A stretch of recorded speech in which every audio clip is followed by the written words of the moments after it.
শুনছো, আমি প্রেগনেন্ট। কথাটা বলার সাথে সাথেই একটা শক্তপোক্ত হাতের চড় বসে গেল রাহার গালে। সাথে সাথেই ফর্সা গালে 5 আঙ্গুলের ছাপ বসে গেল, যার জন্য রাহা মোটেও প্রস্তুত ছিল না। রাহা চলো চোখে সামনে তাকিয়ে বলে, রাজ ভাইয়া, তুমি মারছো কেন? রাজ চোয়ালে শক্ত করে বলে, আমার বাচ্চার মা হতে যাচ্ছিস মানে কি? আমি এই বাচ্চা চাই না। রাহার চোখ পানিতে টলমল করছে। এই বাচ্চা চাও না মানে? এই বাচ্চা আমার আর তোমার ভালোবাসার অংশ। ওকে চাও না কেন? আর তুমি রেগে যাচ্ছ কেন? তুমি তো খুশি হওয়ার কথা।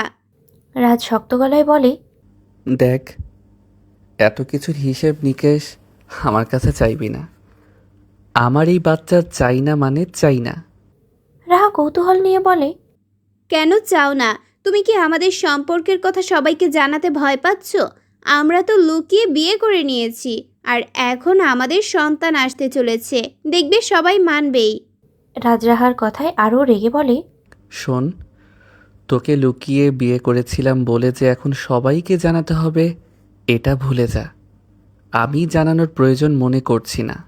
রাহা কেঁদে কেঁদে বলে, তুমি কি বলছো এগুলো? প্রয়োজন মনে করছো না মানে? তুমি তো আমায় ভালোবাসতে, তাই বিয়ে করেছিলে। এখন কেন প্রয়োজন মনে করছো না? রাজ গভীর গলায় বলে, তোর থেকে প্রতিশোধ নেওয়ার জন্য লুকিয়ে বিয়ে করেছিলাম। রাহা কান্না থামিয়ে বলে, প্রতিশোধ? কিসের প্রতিশোধ? রাজ রাহার কাছে এসে বাঁকা হেসে বলে, মনে পড়ে তোর ভাই আমার বোনের সাথে ভালোবাসার নাটক করেছিল? আমার বোন বাড়ির সবাইকে বলেছিল সেদিন। সবাই সেটা বিশ্বাসও করেছিল। এরপরে তোর ভাই কি করলো? সবার সামনে অস্বীকার করলো।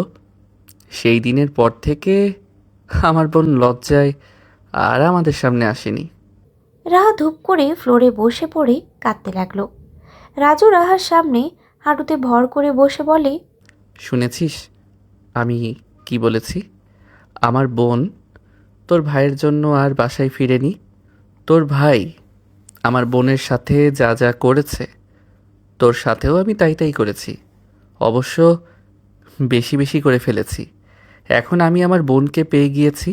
ওকে এখন বাড়িতে নিয়ে আসব। তোকে আর এখন আমার প্রয়োজন নেই। রাজের কথাগুলো শুনে রাহার মনটা ভেঙে চুরমার হয়ে গেল। কাপা কণ্ঠেই বলে ওঠে, তুমি আমার থেকে প্রতিশোধ নিতে এমনটা করলে কেন? ভুল করেছে আমার ভাই। আর এই বাচ্চা, বাচ্চার কি হবে? বাচ্চাটা এখনো দুনিয়ায় এলো না। রাজ শক্ত গলায় বলে, বাচ্চা দুনিয়ায় আসেনি যখন, তাহলে আর কোনোদিন আসবে না। আমার প্রতিশোধ নেওয়া শেষ। তুই বাচ্চাটাকে নষ্ট করে ফেল। রাহা ভয়ে পিছিয়ে গিয়ে বলে, তুমি প্রতিশোধের জন্য একটা নিষ্পাপ প্রাণ মেরে ফেলবে? রাজ রাহার চোয়াল চেপে ধরে বলে, এই শোন, তোর জ্ঞান শুনতে চাই না আমি। বাচ্চাটা দুনিয়ায় আসবে না মানে আসবে না। রাহা ব্যথায় কুকড়িয়ে উঠে বলে, তাহলে আমায় বিয়ে কেন করলে? আমায় তো খুব ভালোবেসেছিলে, বউ করেছিলে। দিনের পর দিন আমার উপরে স্বামীর অধিকার দেখিয়েছো। আর বিয়ের সময় তো বলেছিলে সবাইকে জানাবে। আর এখন কাপুরুষের মতো কেন অস্বীকার করছো? চুপ, আর একটা কথাও বলবি না। তোকে বিয়ে করেছি এটার কোনো প্রমাণ আছে তোর কাছে? রাহা নিশ্চুপ হয়ে গেল। মুহূর্তেই মনে হলো তার দুনিয়া থমকে দাঁড়িয়েছে। রাজ তীক্ষ্ণ চোখে তাকিয়ে বলে, কিরে বল, তোর কাছে প্রমাণ আছে? না, নেই। তাহলে ধরে নে আমাদের বিয়েই হয়নি, আর রইল বাচ্চা। বাচ্চাটা নষ্ট করে ফেলিস। এ বলে রাজ রাহাকে ছেড়ে দেয়। রাহা কাঁদতে কাঁদতে বলে, প্লিজ, তুমি বাচ্চাটাকে অন্তত দুনিয়ায় আসতে দাও। রাজ রাহার মুখোমুখি হয়ে বলে, দেখ, তোকে 15 দিন সময় দিচ্ছি। তুই কি করে বাচ্চা নষ্ট করবি তা তোর ব্যাপার। তবে আমি এসে যদি দেখি বাচ্চাটা এখনও কিছু করিসনি, তাহলে কি করে বাচ্চাটা নষ্ট করতে হয় সেটা আমার থেকে ভালো কেউ জানবে না। রাহা রাজের দুগালে হাত রেখে করুণ স্বরে বলে, তুমি এমনটা করতে বলো না। তোমার তো আমার সাথে ভালোবাসা নিয়ে প্রতিশোধ নেওয়া শেষ। তোমার বোনকেও পেয়ে গিয়েছো। তাহলে এখন আমাকে ছেড়ে যেও না। আমি ভাইয়াকে বলবো মিষ্টির জীবনে আবার ফিরে আসতে। তুমি এই বাচ্চাটাকে দুনিয়ায় আসতে দাও। আমি কোনোদিন তোমার কাছে কিচ্ছু চাইবো না। রাজ রাহার হাতটা সরিয়ে কঠিন গলায় বলে, আমার প্রতিশোধ নেওয়া শেষ। আমি এই বাচ্চা চাই না। সামনের মাসের 1 তারিখে বাড়িতে আসবো, এর মধ্যে বাচ্চাটা করিয়ে নিবি। রাহাকে আর একটা কথা বলতেও সুযোগ দিল না রাজ। উঠে দাঁড়িয়ে রুমের দরজা খুলে চলে গেল। চলে যাওয়ার আগে রাহার মুখ পানে একবার তাকালো, যা রাহা দেখলো না। রাহা ফ্লোরে হাউমাউ করে কাঁদছে। কি করবে এখন সে? কাউকে বলতেও পারবে না এখন, কারণ রাজ তাকে ও তার বাচ্চাকে অস্বীকার করছে। এখন বলেও লাভ হবে না। রাহা চোখ মুখ মুছে উঠে দাঁড়ালো। ভেঙে পড়লে হবে না। আর ভেঙে পড়ার মেয়ে রাহা নয়। কঠিন সময়ে ভেঙে পড়ার মতো শিক্ষা তার বাবা মা দেয়নি। পরিচয়ে আসা যাক। রাহা রাজের ছোট চাচার মেয়ে। রাজের বাবার নাম শাহরিয়ার রাশেদ চৌধুরী, মায়ের নাম সাইমা চৌধুরী। তাদের এক ছেলে এক মেয়ে।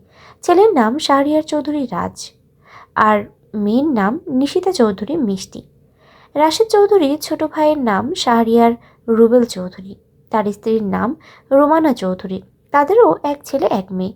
ছেলের নাম শাহরিয়ার চৌধুরী রাদিফ, আর মেয়ের নাম রাহা চৌধুরী। সবার চোখের মনি রাহা।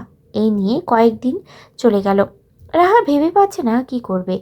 একদিকে রাজের অস্বীকার করা, আরেকদিকে ভালোবাসার অংশ আসতে চলেছে। এ নিয়ে ভাবতে ভাবতে রাহা এই কয়েকদিনে ঘর থেকেই বের হয়নি। সেদিন বিকেলেই রাহা বন্ধুদের বাড়িতে যাওয়ার কথা বলে বাড়ি থেকে বের হলো। রাহার হাত পা কাঁপছে, কি করবে ভেবে পাচ্ছে না।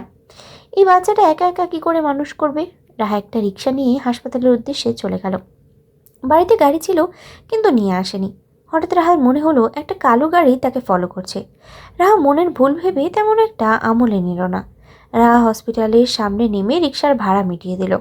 হাসপাতালে ঢুকতেও রাহার পা দুটো কাঁপছে, চোখ দিয়ে তো জল পড়ছেই। রাহা যেই হাসপাতালের ভিতরে ঢুকবে ঠিক তখনই একটা অপরিচিত ছেলে এসে ডাক দেয়। রাহা পিছন ফিরে তাকায়। আপু, আপনার নাম রাহা?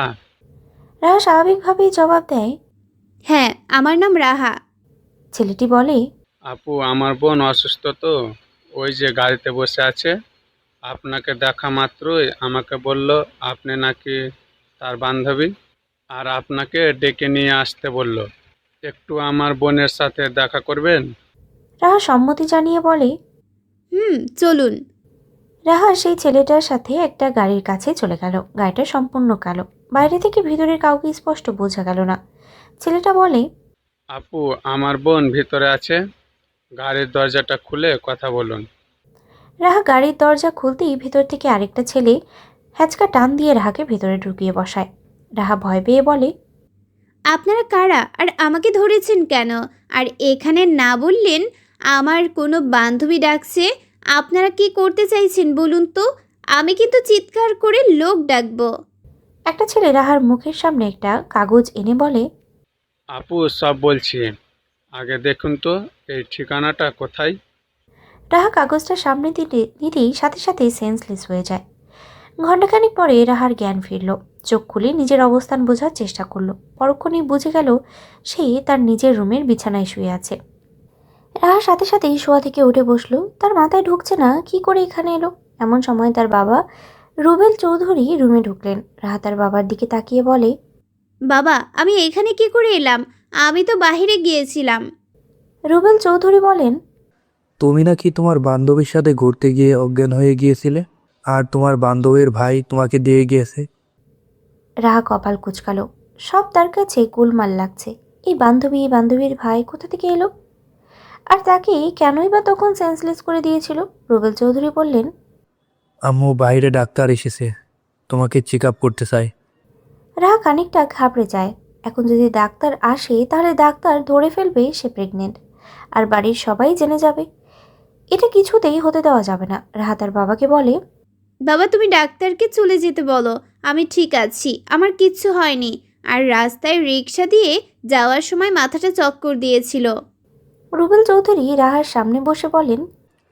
তাও চেক আপ করে রাখা ভালো। রাহা বলে, বাবা, আমি এখন চেক আপ করবো না, আমার কিচ্ছু হয়নি। এখন একটু ঘুমাতে পারলে শরীরটা আবার ঠিক হয়ে যাবে। আর তুমি চলে যেতে বলো, না হলে আম্মুকে চেক আপ করতে বলো। রুবেল চৌধুরী মেয়ের কথার সাথে কিছুই পেরে উঠলেন না, চলে গেলেন ডাক্তারের কাছে। রুবেল চৌধুরী চলে যেতেই রাহা বিছানা থেকে নেমে দরজা বন্ধ করে দিল।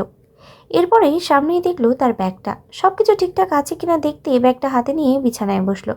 ব্যাগে টাকা পয়সা সব ঠিকই আছে, এমনকি ফোনও আছে। চোর হলে তো এগুলো নিয়ে যেত, রেখে যেত না। রাহার ব্যাগ থেকে সব বিছানায় নামালো, সাথে একটা চিরকুট পেল। সাথে সাথে চিরকুটটা খুলে দেখলো কিছু লেখা আছে। রাহা, সন্তান হলো আল্লাহর দেওয়া শ্রেষ্ঠ উপহার, আর এইটা মেরে ফেললে পাপ হবে আপনার। এইটুকুই লেখা আছে এই চিরকুটে। রাহা বেশ অবাক হলো, সে মা হতে চলেছে এটা তো কেউ জানে না। তাহলে এই চিরকুটে যে লেখা, তাহলে কে লিখলো এই চিরকুটটা? রাহা চিরকুটটা নিয়ে দুকড়ে কেঁদে উঠল। অচেনা একজন বলছে এই বাচ্চা রাখতে, আর তার নিজের ভালোবাসার মানুষ তার স্বামী বলছে বাচ্চারা নষ্ট করে ফেলতে। রাহা কি করবে বুঝে উঠতে পারছে না, দোটানায় পড়ে গিয়েছে। রাতের খাবার খাওয়ার জন্য রুমানা চৌধুরী এলেন রাহার রুমে। রাহা তার মায়ের সাথেই চলে গেল নিচে। খাবার টেবিলে এসে বসলো রাহা। রাশেদ চৌধুরী রাহার দিকে তাকিয়ে বললেন, রাহা, আম্মু, তোমার শরীর এখন কেমন লাগছে? নিচে আসতে গেলে কেন? খাবারটা উপরে পাঠিয়ে দিতাম। রাহা বলল, না বড় আব্বু, এখন ভালোই লাগছে, তাই নিচে এসেছি। আর আমাকে নিয়ে এত চিন্তা করো না তো বড় আব্বু। রাশেদ চৌধুরী নরম গলায় বললেন, তোমায় নিয়ে চিন্তা করব না তো কাকে নিয়ে চিন্তা করব? এখন তুমি আমাদের চোখের মণি। তোমার কিছু হলে আমাদের কারোরই চোখে ঘুম থাকে না। আর মিষ্টি তো চলেই গেল আমাদের ছেড়ে গ্রামের বাড়িতে। মেয়েটা কোনো যোগাযোগ করে না আমাদের সাথে। রাহা মাথা নত করে রইল। পাশ থেকে রুমানা চৌধুরী বললেন, ভাই, সব হয়েছে তোর ছেলের জন্য। রাশেদ চৌধুরী বললেন, তোমার ছেলে আর আমার মেয়ে দুজনের ভুলের জন্যই ওরা বাড়ি ছাড়াছাড়ি, ভুল বুঝাবুঝি করে দুজনেই দুই প্রান্তে। অনেক তো মিল করার চেষ্টা করেছিলাম, কিন্তু কেউ রাজি না। মিষ্টি বাড়ির সবাইকে যেদিন ভালোবাসার কথা জানিয়েছিল সেদিন রাদিফ তা অস্বীকার করে। রাদিফ তার কিছুদিন পরেই জাপানে চলে যায়। মূলত রাদিফ জাপানে থেকেই পড়াশোনা করত, এখন বিজনেস করে, সেখানেই এখন রয়েছে। আর মিষ্টি তার ফুপুর সাথে গ্রামে থাকে। রাশেদ চৌধুরী আর রুবেল চৌধুরী গিয়েছিলেন মিষ্টিকে ফিরিয়ে আনতে, কিন্তু মিষ্টি আসেনি। সাইমা চৌধুরী রাহার মাথায় হাত বুলিয়ে দিয়ে বলেন, খেয়ে নে, খেয়ে রুমে গিয়ে রেস্ট নে, না তাহলে দেখবি ভালো লাগবে। মিষ্টি আর রাফিদের যখন ভালো লাগবে তখন আসবে। রাহা খাবার খেয়ে সাথে সাথেই নিজের রুমে চলে এলো। রুমে এসে দরজা লাগিয়ে দিয়ে সাথে সাথেই ওয়াশরুমে চলে গেল। এতক্ষণ খুব কষ্টে বমিটা আটকে রেখেছিল। রাহা চোখ মুখ ধুয়ে রুমে এসে বিছানায় বসলো। ফোনটা হাতে নিয়ে দেখলো রাদিফ কল করেছে। রাদিফ সেই ঝামেলার পরে বাড়ির কারোর সাথেই তেমন কথা বলে না, শুধু রাহার সাথেই যোগাযোগ রেখেছে। রাহাও ভেবে রেখেছিল তার ভাইকে কল দিয়ে বাচ্চার কথাটা জানাবে। রাহা কল দিল রাদিফকে। রাদিফ কল রিসিভ করে বলে, হ্যালো রাহা, ভালো আছিস? হ্যাঁ ভাইয়া, ভালো আছি। তুমি কেমন আছো? ভালো আছে। রাহা নিচু স্বরে বলে, ভাইয়া, তোমার সাথে কিছু কথা আছে। হ্যাঁ বল। রাহা ইতস্ত বোধ করলো। ভাইয়া, আগে বলো, তুমি কোনো রাগারাগি করবে না?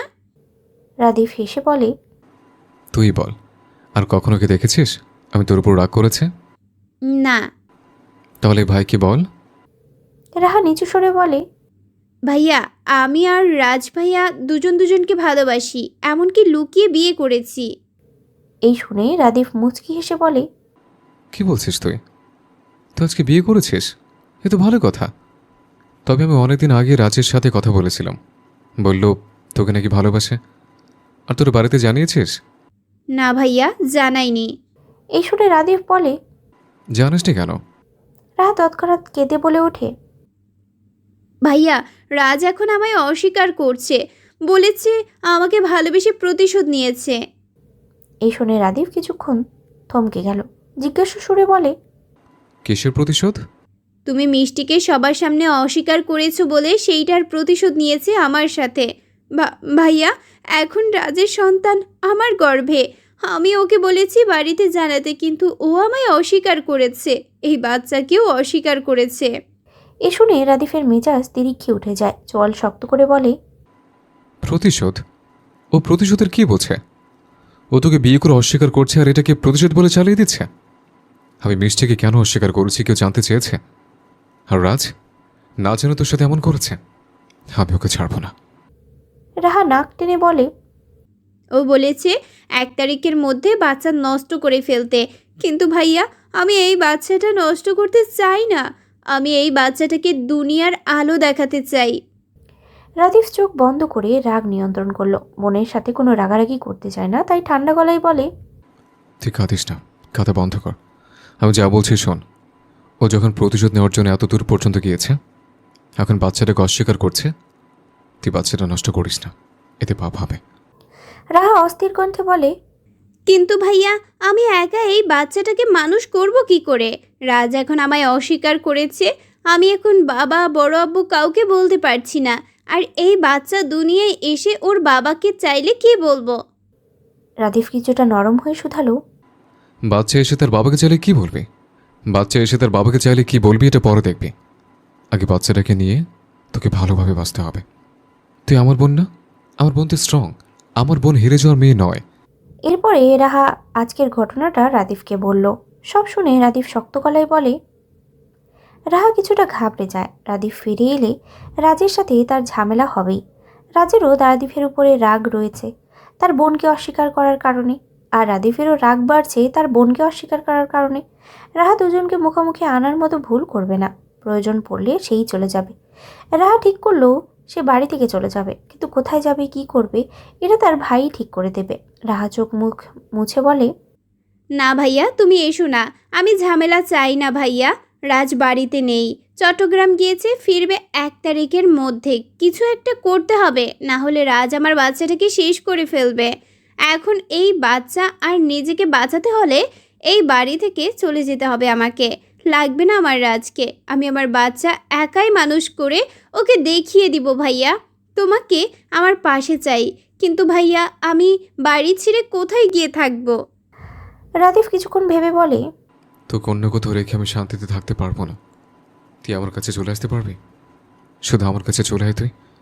এরপরে রাজসহ রাজের 14 গোষ্ঠীর উপরে প্রতিশোধ নেব। এই বলে রাদিফ কঠিন গলায় বলে, রাজ প্রতিশোধ নিতে গিয়ে বড্ড ভুল করলাম। এখন প্রতিশোধের খেলা কতটা জঘন্যতম ওকে বোঝাবো। রাহা আগেই বুঝতে পেরেছিল তার ভাই ঠিক কতটা রেগে আছে। ভাইয়ের কথা মতো বিদেশে চলে যাবে, কিন্তু হাতে মাত্র কয়েকটা দিন আছে। এরই মধ্যে কি করে চলে যাবে? রাহা বলে, তোমার কাছে চলে যাব, কিন্তু এত তাড়াতাড়ি কি করে যাব? আমার ভিসা নেই। রাদিফ পরক্ষণেই বলে, রাহা, তুই কি সাইমনকে ভুলে গিয়েছিস? রাহা নিচু গলায় বলে, না, সাইমনকে ভুলে যাইনি। আর তুমি সাইমনের কথা বলছো কেন? রাদিফ বলে, সাইমন এখন বাংলাদেশে রয়েছে, এখন ওকে বলতে হবে। তাছাড়া আর কোনো বিশ্বস্ত কাউকে পাচ্ছি না। ঠিক আছে ভাইয়া। তুই এত চিন্তা করিস না। তুই তোর পাসপোর্ট আর কিছু কাগজপত্র রেডি করে রাখিস। কালকে সাইমন ওই বাড়ির সামনে যাবে। তুই ওকে এই কাগজগুলো দিবি। এরপরে আমি দেখছি কি করে ভিসা ব্যবস্থা করতে পারি। রাহা বলে, ভাইয়া, হাতে মাত্র কয়েকটা দিন আছে। এর মধ্যে কি ভিসার ব্যবস্থা করতে পারবে? আর বেশি টাকা লাগবে এগুলো পেতে। রাদিফ জোর গলায় বলে, পারবো। যত টাকায় লাগুক তোকে আর তোর বাচ্চাকে আমি বাঁচাবই। আর এখন কি করছিস তুই? রুমে বসে আছি। আর শোন, এই বিষয় নিয়ে কাউকে কিচ্ছু বলবি না। আমি দেখছি কি করা যায়। শুধু একবার তোকে আমার কাছে যদি আনতে পারি, এরপরের রাজকে আমি দেখে নেব। ওর প্রতিশোধ নেওয়া আমি বের করব। ও আমার বোনের সাথে এমন করেছে, ওকে আমি ছাড়বো না। রাহা খানিকটা ভয় পেয়ে বলে, ভাইয়া, এতে আমার বাচ্চাটা ঠিক থাকবে তো? তুই চিন্তা করিস না। এই কয়েকটা দিন একটু সেভ হয়ে থাকবে, কোথাও বের হবে না। আর কালকে সকালে কাগজগুলো রেডি রাখিস। রাজ তোর আর তোর বাচ্চার কোনো ক্ষতি করতে পারবে না। রাদিফ রাহার সাথে কথা বলে ফোনের পাশেই রেখে বসলো। রাজের উপরে এখন খুব রাগ হচ্ছে, ইচ্ছে করছে সামনে পেলে মেরে কুচি কুচি করে দিতে। রাদিফ নিজে থেকে কিছু বলতে পারছে না, কারণ সে মিষ্টিকে অস্বীকার করেছিল। কিন্তু কেন অস্বীকার করেছিল সেটা কেউ জানতে চায়নি। এই একটা কারণেই আজ রাদিফ বোনের প্রতি হওয়া অন্যায় দেখেও কিছু বলতে পারছে না। রাদিফ সাথে সাথেই তার ঘনিষ্ঠ বন্ধু সাইমনকে কল দিল। সাইমনও জাপানে রাদিফের সাথেই থাকে। কিছুদিন হলো দেশে গিয়েছে। রাদিফ সাইমনের সাথে আলোচনা করলো কি করে ভিসা জোগাড় করা যায়। সাইমন সবশেষে রাদিফকে বলে, বন্ধু, তুই চিন্তা করিস না। এখন স্টুডেন্ট ভিসায় তোর বোন একটু তাড়াতাড়ি যেতে পারবে, তবে টাকা লাগবে, যেহেতু কয়েকটা দিনের মধ্যেই চেয়েছিস। রাদিফ বলে, বন্ধু, যত টাকা লাগে লাগুক, এই 10 দিনের মধ্যে তোকে সবটা জোগাড় করতেই হবে। আমার বোন একটু সমস্যা আছে, তাই তোকে ইমার্জেন্সি করতে বলছি। আর দেশে বিশ্বস্ত কেউ নেই তুই ছাড়া, তোকে কাজটা করে দিতেই হবে। বন্ধু, তুই চিন্তা করিস না। তুই তো আমার ভাইয়ের মতো, আর তুই আমার অনেক উপকার করেছিস। সেক্ষেত্রে আমি কিছু করতে পারিনি। এখন আমি তোর বোনের ভিসাটা জোগাড় করে দিব, তুই চিন্তা করিস না। রাদিফের বন্ধু সাইমন সকালে রাহার বাড়ির সামনে আসে। রাহা তার সব দরকারি ডকুমেন্টসগুলো সাইমনকে দিয়ে দেয়। এই কয়েকদিনে রাহা আর বাড়ির থেকে বের হয়নি, ফোনও বন্ধ করে রেখেছে, আর ইচ্ছে করেই রাজের সাথে কোনো যোগাযোগ করেনি, আর যোগাযোগ করতেও চায় না। আজ মাসের 30 তারিখ বিকেলবেলা রাহা বিছানায় ক্যালেন্ডার হাতে নিয়ে বসে বসে কাঁদছে। কালকে সকালে বা দুপুরে রাজ বাড়িতে চলে আসবে। যদি এসে জানতে চায় বাচ্চাটা রেখেছে কিনা, তাহলে সে কী জবাব দিবে? এই নিয়ে ভাবতে ভাবতে রাহার ফোন বেজে ওঠে। রাহা ফোনটা হাতে নিয়ে দেখলো রাদিফ কল দিয়েছে। রাহা চোখ মুখ মুছে কলটা রিসিভ করে বলে, ভাইয়া বলো। ওপাশ থেকে রাদিফ বলে, রাহা, তোর ভিসা টিকিট রেডি হয়ে গিয়েছে। এই শুনে রাহা খুশি হয়ে অস্থির গলায় বলে, ভাইয়া সব রেডি হয়ে গিয়েছে? রেডি করে ফেলেছে সাইমন। কালকে রাত 3টায় ফ্লাইট। সাইমন অনেক কষ্ট করে এই পর্যন্ত করতে পেরেছে। এছাড়া আর কোনো ফ্লাইট টিকিট বুক করতে পারেনি। তোকে রাতের ফ্লাইটে আসতে হবে। রাহা মাথা নাড়িয়ে বলে, সাইমন ভাইয়া এই পর্যন্ত করেছে, এই অনেক। রাদিফ বলে, শোন, তুই এখনও কিছু জিনিস গুছিয়ে ফেল। আর রাত 1টার দিকে সাইমন গাড়ি নিয়ে বাড়ির সামনে যাবে। তুই সাইমনের সাথে বের হয়ে যাবি। সাইমন তোকে এয়ারপোর্ট পর্যন্ত পৌঁছে দেবে। আর কোনো প্রমাণ বা কিছু রেখে আসবি না। ফোনটা গাড়িতে আসার পথে ফেলে দিয়ে আসবি। আর শুধু রাজের জন্য একটা ছোট্ট চিরকুট রেখে আসবি। রাহা প্রশ্ন করে, চিরকুটে কি লিখবো ভাইয়া? আমি তোকে টেক্সট করে পাঠাচ্ছি। ঠিক আছে ভাইয়া। রাহা রাদিফের সাথে কথা বলে ফোনটা পাশে রেখে দিয়ে তার লেদারটা বের করলো। এরপরে কাবার থেকে প্রয়োজনীয় জামা কাপড় লেদারে ভরে নিল। এর সাথে আরও নিত্য প্রয়োজনীয় দরকারি জিনিসপত্রও রাখলো। যা না নিলে চলে না তাই নিল। রাত 10টা। রাহা নিজের রুম থেকে বেরিয়ে চলে গেল তার বাবা মায়ের রুমে। চলে যাওয়ার আগেই বাবা মায়ের সাথে শেষ দেখাটা করতে চায়। রাহা আস্তে করে দরজা খুলে তার মা বাবার রুমে ঢুকলো। রুবেল চৌধুরী বা রুমানা চৌধুরী বসেছিলেন রুমে। রুবেল চৌধুরী মেয়েকে দেখে বলেন, রাহা, কিছু বলবে? আর তোমাকে এমন লাগছে কেন? রাহার এখন তার বাবাকে ধরে চিৎকার করে কাঁদতে ইচ্ছে করছে, বলতে ইচ্ছে করছে সব। রাহা ধীর পায়ে এগিয়ে গিয়ে তার বাবা মায়ের মাঝখানে বসলো। কোনো কথা বলছে না, শুধু দুজনের দিকে তাকিয়ে আছে। কিছুক্ষণ পরেই রাহা তার বাবাকে জড়িয়ে ধরে বলে, আব্বু। রুমানা চৌধুরী রাহার মাথায় হাত রেখে বলেন, কি হয়েছে বলো? শরীর খারাপ লাগছে? না আব্বু, আমার শরীর ঠিকই আছে। তাহলে এমন করে জড়িয়ে ধরলে কেন? আব্বু, ঘুম আসছিল না, মনে হচ্ছিল একবার তোমার সাথে আর আম্মুর সাথে কথা বলতে পারলে ভালো লাগবে। রাহা হাসার চেষ্টা করে বলে, তোর কি হয়েছে রে? তোকে কয়েকটা দিন ধরে কেমন একটা স্বাভাবিক লাগছে না। কোনো কিছু নিয়ে চিন্তা করিস নাকি? না আম্মু। এর কিছুক্ষণ পরেই রাহা মাথা তুলে তার বাবার দিকে তাকিয়ে বলে, বাবা, আমি যদি বড় কোনো ভুল করি তাহলে কি তুমি আমায় আদর করবে? এভাবে আগলে রাখবে আমায়? রুবেল চৌধুরী কথাটা শুনে কিছুক্ষণের জন্য চুপ হয়ে গেলেন। রাহার কথা শুনে কেমন যেন তার মায়া হচ্ছে। মেয়ের দিকে তাকিয়ে মুচকি হেসে বলেন, আমি আর তোমার আম্মু যতদিন বেঁচে থাকবো ততদিনই আমরা তোমাকে আগলে রাখবো, আদরে রাখবো। আর তুমি কেন, ভুল করলেও আমাদের সন্তান হয়ে থাকবে, আর ভুল না করলেও আমাদের সন্তান হয়ে থাকবে।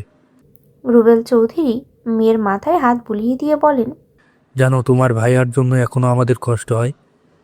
কি একটা ভুলের জন্য নিজেই নিজেকে আমাদের থেকে দূরে রেখেছে। ফোনে কথা বলে খুব কম, এতে আমাদের মন ভরে না। রাহা কেঁদে উঠল। তার মা রুবেল চৌধুরীকে বলেন, তুমিও না মেয়েটা ভাইয়ের কথা শুনলেই মন খারাপ করে, আর তুমি সেই বোনের কাছেই ভাইয়ের কথা বলো। এই বলে তিনি রাহাকে বলেন, থাক মা, কাঁদিস না, দেখবি তোর ভাই একদিন ঠিকই ফিরে আসবে। এখন রুমে গিয়ে ঘুমিয়ে পড়, অনেক রাত হয়েছে। রাহা বিছানা থেকে উঠে দাঁড়ালো। চলে যাওয়ার আগে আবারও তার বাবা মায়ের মুখ পানে তাকালো। হয়তো এই দেখাই শেষ দেখা, আবার দেখা হবে বা অনেক দিন, হয়তো বা এই জন্মে। রাহা চলে যেতে যেতেই মনে মনে বলল, আব্বু, আম্মু, আমি তোমাদের কষ্ট দিতে চাইনি, কিন্তু কি করব? আমাকে তো এই সন্তানটা বাঁচাতে হবে। আমি ভাইয়ার কাছে পৌঁছেই তোমাদের জানাবো। এই পর্যন্ত তোমরা একটু কষ্ট করে থেকো। রাহাই বলতে বলতে কাঁদতে কাঁদতেই রুমে এলো। রুমে এসে দরজা লাগিয়ে দিয়ে বিছানায় বসে কাঁদতে লাগলো। এরপরে উঠে রিডিং টেবিলে গিয়ে বসে রাদিফের দেওয়া টেক্সটটা একটা ছোট্ট চিরকুটে লিখে সেটা নিয়ে বেরিয়ে গেল রুম থেকে। এরপরে রাজের রুমে এসে রাজের বালিশের নিচে আলগোছে চিরকুটটা রেখে রুম থেকে বেরিয়ে এলো নিজের রুমে। রাত তখন 1:30। এখন কেউই জেগে নেই। রাহা আলগোছে রুম থেকে বেরোলো। এরপরে চলে গেল বাড়ির বাইরে।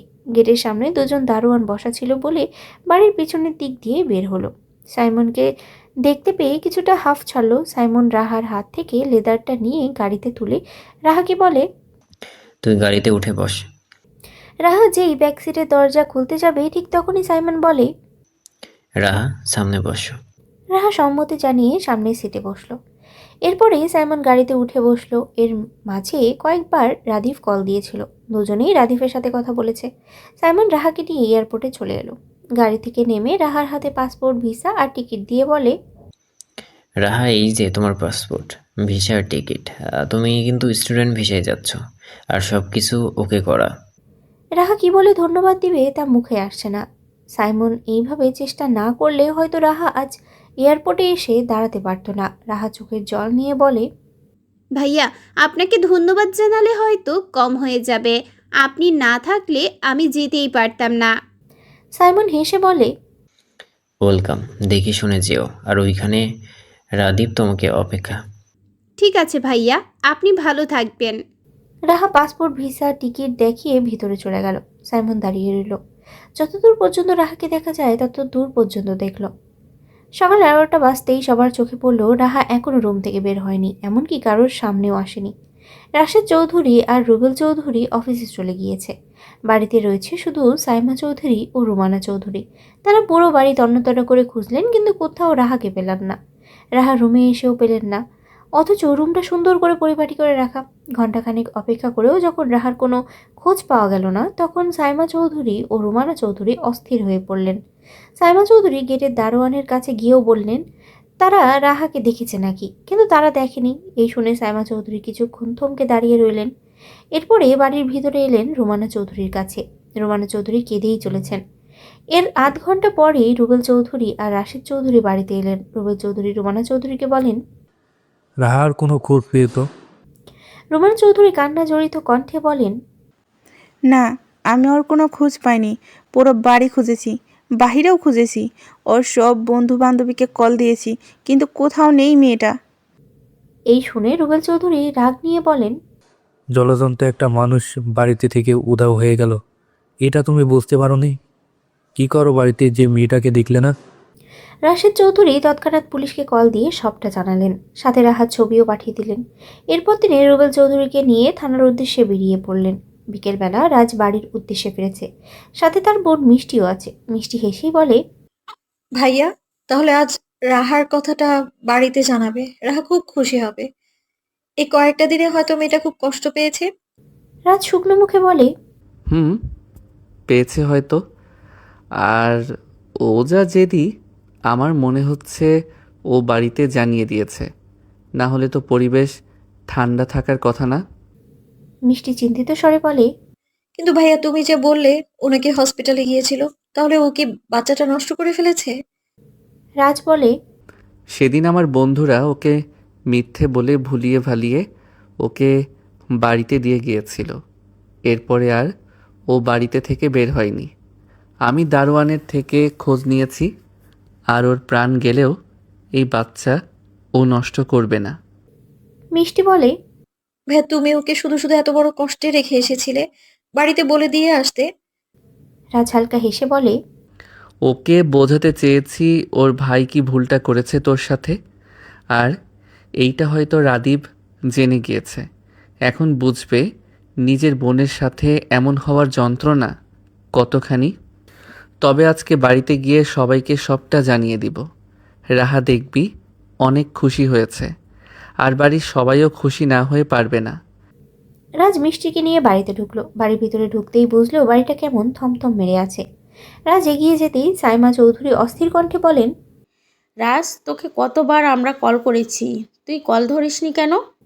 রাজ স্বাভাবিকভাবে বলে, আম্মু, ফোনটা সকাল থেকে চার্জ করতে পারিনি, তাই বন্ধ হয়ে আছে। এই বলে রাজ সাথে সাথে হাই তুলে রাহাকে ডাকে। রাহা, এই রাহা, কই তুই? নিচে আয়। রাহা দেখ, আমি ফিরে এসেছি। রাহা। পাশ থেকে রুমানা চৌধুরী ডুকরে কেঁদে উঠে বলেন। রাহাকে আর ডাকলেও ও আসবে না। রাজ কপালে ভাঁজ ফেলে এগিয়ে গেল তার ছোট আম্মুর দিকে। ছোট আম্মু, কি বলছো? রাহা ডাকলেও শুনবে না? ও কোথায় গিয়েছে? রুমানা চৌধুরী ভাঙা গলায় বলেন। রাহাকে সকাল থেকে খুঁজে পাচ্ছি না, এখন সন্ধ্যা হয়ে আসছে। মেয়েটা কোথায় গিয়েছে কিচ্ছু বলে যায়নি। রাজের মাথায় আকাশ ভেঙে পড়ল। হাতে ছিল রাহার জন্য শাড়ি, গয়না, আরও কত কি, সেগুলো রাজের হাত থেকে পড়ে গেল। মিষ্টি এসে রাজের পাশে দাঁড়িয়ে রুমানা চৌধুরীকে বলে। ছোট আম্মু পুলিশকে জানাওনি? জানিয়েছি, কিন্তু তারা কোনো খবর দিতে পারেনি এখনো। রাদিফের বাবা আর তোর বাবা খুঁজতে বেরিয়েছে, এখনো ফেরেনি। রুমানা চৌধুরীর কথা শেষ হওয়ার সাথে সাথেই রাশেদ চৌধুরী আর রুবেল চৌধুরী বাড়িতে ঢুকলেন। সাইমা চৌধুরী এগিয়ে গিয়ে বলেন। রাহা কোথায়? ওকে পাওনি? রুবেল চৌধুরী মুখটা শুকনো করে সোফায় গিয়ে বসলেন। একই সাথে রাশেদ চৌধুরীও গিয়ে বসলেন। তারা দুজনেই মিষ্টিকে দেখে অবাক হলেন বইকি, কিন্তু কিছু বললেন না। রুবেল চৌধুরী কান্নাজড়িত কণ্ঠে বললেন। আমি মেয়েটাকে কোথাও পেলাম না, পুলিশেও কোনো খবর দিতে পারতো না। সরি, কি করব আমি এখন? আমার মেয়েটা কোথায় আছে, কি খেয়েছে না খেয়েছে কিছু জানতে পারছি না। মিষ্টি রুবেল চৌধুরীর দিকে এগিয়ে গিয়ে বলে। ছোট আব্বু, আমার মনে হচ্ছে রাহা ইচ্ছে করে চলে গিয়েছে। মিষ্টির কথা শেষ হতেই রাজ ধপ করে ফ্লোরে বসে পড়ল। সবার দৃষ্টি রাজের উপরে গেল। রাশেদ চৌধুরী ছেলের কাছে গিয়ে বসলেন। রাস্তার বাবাকে জড়িয়ে ধরে হাউমাউ করে কাঁদতে কাঁদতে বলে। বাবা, ও ইচ্ছে করেই চলে গিয়েছে। আমি বেশ বুঝতে পেরেছি বাবা, ও আমার জন্য চলে গিয়েছে, আমারই ভুলের জন্য বাবা। সবাই উঠে এগিয়ে এসে রাজকে ঘিরে বসলো। রাশেদ চৌধুরী ছেলের পিঠে হাত রেখে বলেন। তোমার ভুলের জন্য মানে? কি হয়েছে আমাদের বলো? রাজ কেঁদে কেঁদে বলে। বাবা, রাহা রাহা আমায় ভালোবাসে, আমিও ওকে ভালোবাসি। আর আমি তোমাদের কাউকে না জানিয়ে ওকে বিয়ে করেছিলাম। বাবা, ওর গর্ভে আমার সন্তান আছে। আমি এটা জানার পরে ওর সাথে একটু ঝামেলা করে বলেছিলাম, তোর ভাই যখন আমার বোনকে অস্বীকার করেছে, আমিও তোকে অস্বীকার করলাম। আমি ওকে এই বলে বাড়িতে থেকে চলে গিয়েছিলাম, আর এসে দেখি ও আমাদের সবাইকে রেখে চলে গিয়েছে। বাবা, ওকে আমার কাছে এনে দাও, আমি ওকে ছাড়া থাকতে পারবো না বাবা। রাজের কথা শুনে সবাই অবাকের শেষ পর্যায়ে চলে গেল। সবাই রাজের আহাজারিতেই কাঁদতে লাগলো। রাশেদ চৌধুরী আর সাইমা চৌধুরীও কাঁদতে লাগলো। তাদের বংশের অংশ সাথে নিয়ে রাহা বাড়ির থেকে চলে গিয়েছে। আর রাজ পাগলের ন্যায় করতে করতে সাইমা চৌধুরীকে ধরে বলে। আম্মু, ও আম্মু, আমার রাহা আমার জন্য চলে গিয়েছে, আমি এখন ওকে কোথায় খুঁজবো? সাইমা চৌধুরী রাজের কপালে মুখে হাত রেখে বললেন। বাবা, একটু শান্ত হ, ও চলে আসবে। আর তুই ওকে বিয়ে করেছিস, আমাদের বলিসনি কেন? আমরা তো বিয়েটাকে কম ভালোবাসতাম না, এমনকি ওকে মেনেও নিতাম। তোর বাবাও বলেছিল রাহাকে তোর বউ বানাবে, আমিও রাজি ছিলাম। আর ওর সাথে কোনো ঝামেলা করতে গেলি। মেয়েটার গর্ভে আমাদের বংশের আলো ছিল। ও এখন কোথায় আছে আর কোথায় খুঁজবো? রাজ তৎক্ষণাৎ উঠে দাঁড়ালো। সাথে সাথে সবাই উঠে দাঁড়ালো। রাজ নিজের ব্লেজার খুলে ফ্লোরে ছুঁড়ে মেরে অস্থির কণ্ঠে বলে। আমি ওকে ছাড়া থাকতে পারবো না, আমি ওকে খুঁজতে যাব। আম্মু, আমি রাহাকে খুঁজতে গেলাম, আমি ওকে না নিয়ে ফিরবো না। এই বলে রাজ বেরিয়ে গেল। পেছন পেছন রাশেদ চৌধুরী আর রুবেল চৌধুরী চলে গেলেন। কিন্তু তারা দুজনে যেতে যেতে রাজ নিজের গাড়ি স্টার্ট দিয়ে বাড়ির গেট পেরিয়ে গিয়েছে। রুবেল চৌধুরী আরেকটা গাড়ির কাছে যেতে নিলেন। রাশেদ চৌধুরী বাধা দিয়ে বলেন। রুবেল, রাজকে ওর মতো ছেড়ে দে, তুই ভিতরে চল, এখন তোর একটু রেস্ট নেওয়া প্রয়োজন, চল। রুবেল চৌধুরী অনীহা থাকলেও রাশেদ চৌধুরীর সাথে ভিতরে চলে গেলেন। রাশেদ চৌধুরী রুবেল চৌধুরীকে ড্রয়িং রুমে সোফা এনে বসিয়ে মিষ্টিকে বললেন। মিষ্টি যা তো পানি নিয়ে আয়। মিষ্টি দৌড়ে গিয়ে পানি নিয়ে এসে রুবেল চৌধুরীর সামনে ধরে। রুবেল চৌধুরী মিষ্টির হাতে থেকে পানির গ্লাসটা নিয়ে খানিকটা পানি খেয়ে নিলেন। এরপরে মিষ্টির হাতে খালি গ্লাসটা দিলেন। মিষ্টি গ্লাসটা রেখে আবারও তার ছোট আব্বুর পাশে এসে দাঁড়ালো। রুবেল চৌধুরী মিষ্টির দিকে তাকিয়ে বলেন, মিষ্টিমা, আমার পাশে বসো। মিষ্টি রুবেল চৌধুরীর পাশে বসলো। রুবেল চৌধুরী গলার কষ্ট খাদে নামিয়ে বললেন, রাজ আর রাহার মাঝে হওয়া ঝামেলাটার ব্যাপারে আমাকে খুব খুলে বলতো। মিষ্টি রাজ আর রাহার মাঝে হওয়া ঝামেলাটা শুরু থেকে শেষ পর্যন্ত বলল সবাইকে। এই শুনে রুমানা চৌধুরী কান্নাজড়িত কণ্ঠে বললেন, কিসের জন্য যে ওদের এমন ঝামেলা করতে হবে? রাদীপ আর মিষ্টি তো নিজেরাই আলাদা আলাদা হয়ে গিয়েছে। ওরা নিজেরাই তো বলেছে ওরা আর এই সম্পর্ক নিয়ে এগোতে চায় না। এখন আমার মেয়েটা কোথায় গিয়েছে এমন শরীর নিয়ে? আল্লাহ, তুমি আমার মেয়েটাকে ফিরিয়ে এনে দাও। তুমি আমার মেয়েটাকে দেখে শুনে রাখো। রুবেল চৌধুরী সোফায় গা এলিয়ে দিয়ে বলেন, কালকে রাতে রাহা খুনোদে এই কথাগুলো বলেছিল। এখন আমি সব বুঝতে পারছি কেন ওর বাড়িতে থেকে চলে যেতে হবে। আমি কি মরে গিয়েছিলাম? ও আমাকে জানাতো। এখন এই শরীর নিয়ে কোথায় বা যাবে? বয়সই বা কত হয়েছে যে নিজে নিজেই সাইভ করবে? রাশেদ চৌধুরী পেছন থেকে রুবেলের কাঁধে হাত রেখে বলেন, তুই চিন্তা করিস না, দেখি রাহা ফিরে আসবে। আর ও একা কোথায় গিয়ে থাকবে, চলে আসবে। রাত 10টা। রাজ নিজের মতো ড্রাইভ করে যাচ্ছে। কপালে দৃঢ় চিন্তার ভাঁজ। আশেপাশে কত জায়গায় তাকিয়ে দেখেছে, কিন্তু কোথাও রাহার দেখা মিলছে না। গাড়িতে এসি অন থাকা সত্ত্বেও ঘামছে। শার্টের বোতাম উপরের গুলো খুলে দিল। টান টান বুকটা তবুও ঘামছে। শার্টের হাতা কনুয়ের উপরে উঠালো। স্মার্ট ওয়াচ খুলে ডেস্কে ছুঁড়ে মারল। এখনও রাহাকে খুঁজে পায়নি। নিজের উপরে নিজেই তীব্র রাগ হচ্ছে। রাজ ডেস্ক থেকে ফোনটা তুলে পুলিশের নাম্বারে কল দিল। কল রিসিভ হতেই বলে, হ্যালো, আমি রাজ চৌধুরী বলছি। আমার ওয়াইফ রাহা চৌধুরী মিসিং। ওকে পেয়েছেন? না স্যার, আমরা এখনও পাইনি। এই শুনে রাজ রেগে গিয়ে বলে ওঠে, পাননি মানে কি? একজন মেয়েকে খুঁজতে এত সময় লাগে? স্যার, আমরা দেখছি। দেখছি না, আমার ইমিডিয়েট খোঁজ চাই। আর ওর নাম্বার ট্যাগ করতে পেরেছেন? স্যার, আমরা নাম্বারটাও ট্যাগ করতে পারিনি। নাম্বারটা বন্ধ বলছে, আর ট্যাগও করা যাচ্ছে না। আরও ফোর্স লাগিয়েছি। রাজ তপ্ত শ্বাস ফেলে বলে, ঠিক আছে, আমার ওয়াইফের কোনো খোঁজ পেলে ইমার্জেন্সি আমাকে জানাবেন। Okay sir. রাজ কল কেটে দিয়ে ফোন ডেস্কে ছুঁড়ে মারল। এক সময় কেঁদে উঠল। কিছুক্ষণ পরে গাড়িটাও থামায়। কেঁদে কেঁদে নিজে নিজেই বলে ওঠে, তুই কি করলি রাহা? আমায় ছেড়ে চলে গেলি। তুই কি একটু ভেবে দেখিসনি আমি তোকে ছাড়া কিভাবে থাকবো? তোকে এত ভালোবাসার পরেও তুই এই রকম জেদ নিয়ে চলে গেলি। তুই যেদিন হসপিটালে গিয়েছিলি সেদিন তোকে আমার বন্ধুরা বাড়িতে গিয়ে সেদিন তোকে আমার বন্ধুরা বাড়িতে দিয়ে গিয়েছিল। তুই কি সেই চিরকুটটাও পাসনি? সব দেখেও তোর একটুও মনে হয়নি যে আমি এগুলো করেছি? তুই এই কয়েকদিনে আমার সাথে যোগাযোগ করারই চেষ্টা করিসনি।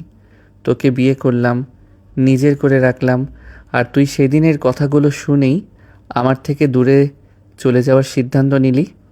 আমাকে বলারও সময় দিলি না। আমি এখন তোকে কোথায় খুঁজবো?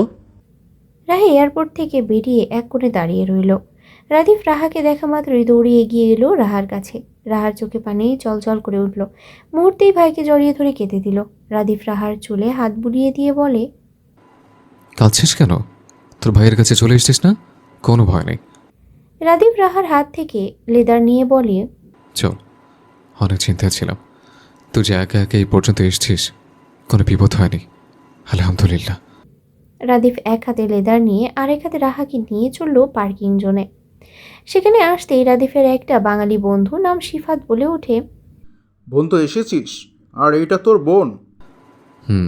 এটা আমার বোন রাহা। শিফাত রাহার দিকে তাকিয়ে বলে ওঠে, তোর বোন মানে তো আমারও বোন। রাহা, ভালো আছো? রাহা হালকা হেসে বলে, হ্যাঁ ভালো আছি, আপনি ভালো আছেন? হ্যাঁ, ভালো আছি। তিনজনেই গাড়িতে উঠে বসলো। রাদীপ গাড়ি ড্রাইভ করতে লাগলো। তার পাশেই শিফাত বসেছে আর রাহা ব্যাক সিটে বসেছে। এর মাঝে তিনজনের মাঝেই টুকটাক কথা হয়েছে। রাদীপ নিজের ম্যানশনে আসার আগেই সিফাতকে তার বাসার সামনে নামিয়ে দিয়ে এসেছে। রাদীপ একটা বাসার সামনে গাড়ি পার্ক করে। এরপরে রাহা আর রাদীপ দুজনেই নেমে যায়। রাহা ভাইয়ের সাথে বাড়ির ভিতরে ঢুকলো। বাড়িটা ডুপ্লেক্স। ভেতরে ঢুকতেই ড্রয়িং রুম, অনেক স্পেস। এক পাশে স্টাডি রুম সাথে বুক সেলফ, আরেকটা পাশে সোফা, আর মাঝ বরাবর সিঁড়ি। সিঁড়ির পাশেই ডাইনিং স্পেস, এর পাশেই কিচেন। সব কিছু আধুনিক জিনিস আর আধুনিক স্টাইলেই সেট আপ করা। রাহা ভিতরে ঢুকে আশেপাশে তাকিয়ে বলে, ভাইয়া তোমার বাসাটা তো খুব সুন্দর। আগে শুধু ফোনে দেখতাম, আর এখন নিজ চোখে দেখে খুবই ভালো লাগছে। আর এইখানে তুমি একাই থাকো? রাদিফ এসে বলে, একাই থাকতাম। 2 বছর ধরে আমার সাথে স্যামনও থাকে। আরও একটা কাজে দেশে গিয়েছে, কিছুদিন পরেই চলে আসবে। ওহ, রাদিফ রাহাকে নিয়ে উপরে চলে আসে। বেডরুমগুলো উপরেই, সব মিলিয়ে উপরে 4টা বেডরুম। 3টা নিজেরা ব্যবহার করার জন্য আর একটা গেস্ট রুম হিসেবে রাখা হয়েছে। আর নিচে শুধু একটা বেডরুম, সেখানে বেশিরভাগ মেয়েডই থাকে। রাদিফ রাহাকে একটা রুমে এনে বলে, এই রুমে তুই থাকবি, আর সব কিছু তোর নিজের। সারা বাড়িতে তুই নিজের মতো করেই থাকবি, মনে যা আসে তাই করবে। আর যদি কখনো মন খারাপ দেখি, তাহলে কিন্তু মার খাবি। রাহার কান্না পাচ্ছে কাছ থেকে ভাইয়ের কথা শুনে। তার ভাই অভিভাবকের মতো করে বোঝাচ্ছে তাকে। রাদিফ রাহাকে চুপ থাকতে দেখে হালকা মাথায় টোকা দিয়ে বলে, কি ভাবছিস? যা, এবার ফ্রেশ হয়ে আয়। আমি মেয়েটকে বলে খাবার রেডি করতে বলছে, তুই তাড়াতাড়ি চলে আয় নিচে। রাহা বলে, ঠিক আছে ভাইয়া। রাদিফ চলে যায় নিচে। কিচেনের সামনে গিয়ে একজন মহিলা মেয়েটকে বলে খাবার রেডি করতে। মেয়েটি খাবার রেডি করে ডাইনিং টেবিলে রাখতে শুরু করে। রাদিফ আর সাইমন যখন ছিল তখন নিজেরাই নিজেদের কাজগুলো করত। রাদিফ এখন একা বলে আর রাহা এসেছে বলে মেইড হায়ার করেছে। মিনিট 10 পরে রাহা নিচে নেমে আসে। রাদিফ রাহাকে নিয়ে ডাইনিং টেবিলে বসে। খাওয়া শেষ করে রাদিফ রাহাকে বলে রেস্ট নিতে, শুয়ে পড়তে। রাহাও কথা বাড়ায় না, চলে যায় নিজের রুমে। সারাদিন বিমানে জার্নি করার ফলে শরীরটাও ক্লান্ত লাগছে। রাজ বাড়িতে ফিরতেই দেখলো ড্রয়িং রুমে তার মা বসে আছে। রাজ এগিয়ে যেতেই সাইমা চৌধুরী উঠে এগিয়ে এসে বলেন, পেয়েছিস রাহাকে? রাজ গলার কষ্ট খাদে নামিয়ে বলে, অনেক খুঁজেছি আম্মু, কোথাও পাইনি আমি ওকে। এই বলে রাজ সোফায় বসে পড়ল। সাইমা চৌধুরী ছেলের কাছে বসলেন। রাজ আস্তে করে তার মায়ের কোলে মাথা রেখে শুলো। পরক্ষণে কেঁদে উঠল। যা দেখে সাইমা চৌধুরী নিঃশব্দেই কাঁদলেন। রাজ কান্নাজড়িত গলায় তার মাকে বলে, আম্মু, ও আম্মু, আমি যে রাহাকে পেলাম না, ও যে আমার থেকে দূরে চলে গেল। আমি ওকে কত খুঁজলাম, ও আমাকে দেখা দিল না আম্মু। ওর প্রত্যেকটা আত্মীয়র বাড়িতে গিয়েছি, কেউ বলতে পারলো না ও কোথায়। আমি আর কোথায় খুঁজবো আম্মু, আমায় বলে দাও না। আমার বড় অসহায় লাগছে। ওর পেটে আমারই সন্তান, আমারই রক্ত। আমি আর কোথায় খুঁজবো? সাইমা চৌধুরী চোখ মুছে বললেন, কাঁদিস না, রাহা চলে আসবে। আরও এই একা একা কোথায় বা থাকবে? এর মাঝে নিচে নামলেন রুমানা চৌধুরী। তারা দুজনেই রাজকে অনেক বলে বুঝিয়ে রুমে পাঠিয়ে দিলেন। এরপরে দুজনে মিলে রাজের জন্য খাবার গরম করতে কিচেনে এলেন। রাজ নিজের রুমের দরজা খুলে ভিতরে ঢুকলো। রুমে লাইট জ্বালিয়ে কাবার থেকে কাপড় বের করে সোজা ওয়াশরুমে চলে গেল। এর মাঝেই সাইমা চৌধুরী রাজের জন্য খাবার রেখে গেলেন রুমে। রাজ শাওয়ার নিয়ে ওয়াশরুম থেকে বেরিয়ে ভেজা টাওয়ালটা ছুঁড়ে মেরে বিছানায় বসলো। চোখ গেল সোফার টেবিলে খাবারের দিকে। সারাদিন কিচ্ছুটি খায়নি, তবুও খাওয়ার প্রতি কোনো আগ্রহই জমছে না। রাজ রুমের দরজা বন্ধ করে দিয়ে বিছানায় শুলো। শরীরটা ক্লান্ত থাকায় শুয়ে পড়ার চিন্তা করলো। যেই বালিশটা টেনে শোবে ঠিক তখনই সামনে পড়লো একটা কাগজ। রাজ কাগজটা হাতে নিয়ে ভাঁজ করলো। এটা রাহার হাতের লেখা। রাজ লেখাটা পড়তে লাগলো। রাহা লিখেছে, রাজ, আমি রাহা বলছি। তুমি আমায় অস্বীকার করো আর যাই করো, আমি এই বাচ্চাটা নষ্ট করতে চাই না। প্রয়োজন পড়লে তোমার থেকে দূরে থাকবো। আমি আমার সন্তানকে একাই মানুষ করব, আর তুমি আমায় হাজার খুঁজলেও পাবে না। আমি নিজ ইচ্ছায় চলে গেলাম। রাহা। রাজ চিঠিটা পড়ে কেঁদে উঠল। তার করা ভুলের জন্য রাহা নিজেই দূরে চলে গেল। সে তো রাদিফকে বোঝাতে যেয়ে নিজের মূল্যবান জিনিসই হারিয়ে ফেলল। এর আফসোস এখন আজকে রাজকে তিলে তিলে শেষ করে দিচ্ছে। নিজের প্রতি নিজেরই ঘৃণা হচ্ছে। রাজ সারা রাত ঘুমালো না, চিঠিটা নিয়েই বসে রইল। শেষ রাতের দিকে ঝিমাতে ঝিমাতেই ঘুমিয়ে পড়ল। সকালবেলা রুবেল চৌধুরী আর রাশেদ চৌধুরী নাস্তা করতে বসেছেন ডাইনিং টেবিলে। পাশে দাঁড়িয়ে আছে সাইমা চৌধুরী আর রুমানা চৌধুরী। কারোর মুখেই তেমন হাসি নেই, সবার মনটাই খারাপ। রাশেদ চৌধুরী খাবার খেতে খেতেই সাইমা চৌধুরীকে বললেন। রাজ রাতে বাড়ি ফিরে কিছু বলেছে? সাইমা চৌধুরী গলার কণ্ঠ খাদে নামিয়ে বললেন। না, কিছু বলেনি।